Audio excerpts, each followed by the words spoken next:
در عذر آن تقصیرها. زان سوی او چندان وفا، زین سوی تو چندین جفا. زان سوی او چندان کرم، زین سو خلاف و بیش و کم.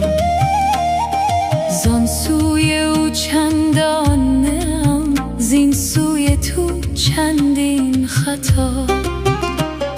زین سوی تو چندین حسد، چندین خیال و زن بد.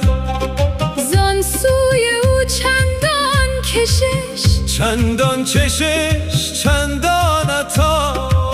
چندین چشش از بهر چی تا جان تلخت خوش شود. چندین کشش از بهر چی تا در رسی در اولیا.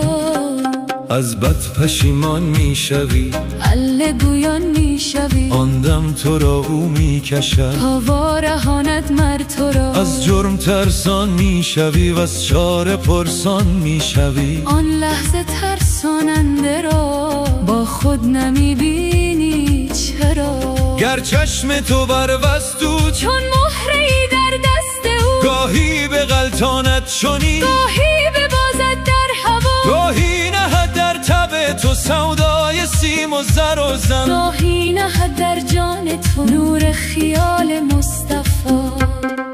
این سو کشان سوی خوشان، آن سو کشان با ناخوشان. یا بگذرد یا بشکند کشتی در این گرداب ها.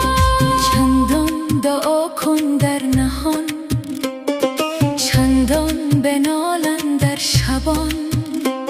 کز گنبد هفت آسمان، در گوش تو آید صدا. بانگ شعیب و نالش، ماند اشک همچون ژالش. چون شد ز حد از آسمان. آمد سحرگاهش نداد. گرم و جرم بخشیدمت، بس جرم آمرزیدمت. فردوس خواهی دادمت. خاموش رها کنیم دعا. گفتا نه این خواهم نه آن، دیدار حق خواهم عیان. گر هفت بحر آتش شود، من در روم بحر لقا. گر رانده آن منظرم، بسته است از او چشم ترا.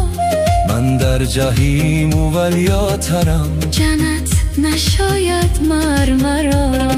جنت مرا بی روی او، هم دوزخ است و هم عدو. من سوختم زین رنگ و بو. کوفر انوار بقا. گفتن باری کم گری تا کم نگردد مبصری. که چشم نابینا شود، چون بگذرد از حد بکا. گفتر دو چشمم عاقبت خواهند دیدن آن صفت. هر جز به من چشمی شود، کی غم خورم من از امین. ور عاقبت این چشم من محروم خواهد ماندن. تا کور گردد آن بصر و کور. نیست لایق دوست را اندر جهان هر آدمی باشد فدای یار خود. یار یکی انبان خون، یار یکی شمس ضیا. چون هر کسی در خورد خود یاری گزید از نیک و بد. ما را دریغ آید که خود فانی کنیم از بحر لا.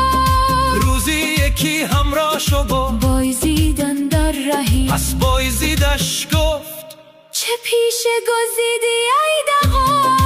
گفتا که من خربندم. پس بایزیدش گفت رو یا رب خرش را مرگ ده. تا او شود بنده خدا. یا رب خرش را مرگ ده. تا او شود بنده خدا. تا او شود بنده خدا. تا او شود